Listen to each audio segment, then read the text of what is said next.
Gimik-gimik gemoy dalam debat perdana kali ini. Kemudian juga aksi saling serang seperti dikatakan oleh para panelis kita masih juga mewarnai debat perdana. Seperti yang sudah disampaikan Bayu, tadi juga sudah sempat saya singgung, masing-masing relawan, masing-masing pendukung ini menjagokan pasangannya masing-masing. Bahwa mereka lah yang tampil prima pada malam hari ini. Tapi bagaimana sebenarnya penilaian dari para rival? Itu yang menarik. Nah itu dia, bagaimana relawan menilai capres lainnya. Kita akan mulai di sesi ini. Saya langsung pertama ke Bang Habib. Bang Habib, bagaimana Anda menilai Pak Anies Baswedan dan Pak Ganjar Pranowo? Saya pantun dikit.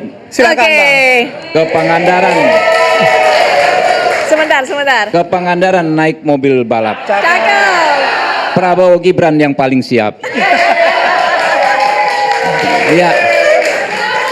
Ya ada.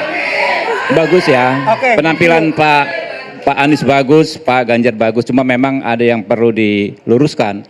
Pak Anies itu nggak update soal undang-undang, ya. Undang-undang ITE baru 7 hari yang lalu kita ketok di paripurna, kita revisi. Sebagaimana saya sampaikan tadi ya, pasal 26, pasal 27, pasal 28 sudah kita perbaiki. Sudah, bukan akan, sudah.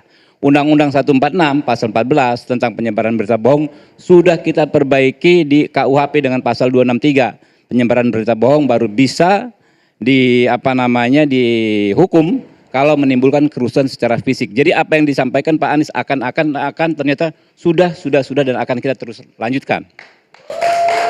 Nah, terkait Pak Ganjar bagus juga apa yang disampaikan tekadnya memberantas korupsi, perampasan aset. Cuma memang nggak update juga soal pelanggaran HAM yang tendensius menyudutkan Pak Prabowo karena ada 4 fakta hukum dan 3 fakta politik ya terkait pelanggaran HAM. Fakta hukum yang pertama, tidak ada satu keterangan saksi pun, alat bukti pun dalam persidangan tim Mawar yang mengarah ke Pak Prabowo. Yang kedua, keputusan Dewan Kehormatan Perwira itu hanya merupakan keputusan yang bersifat rekomendasi, bukan putusan lembaga peradilan, bukan putusan lembaga setengah peradilan atau kuasi peradilan. Yang ketiga, ya sudah lebih dari 16 tahun Komnas HAM tidak bisa melengkapi berkas perkara yang disyaratkan oleh undang-undang tentang pengadilan HAM, ya.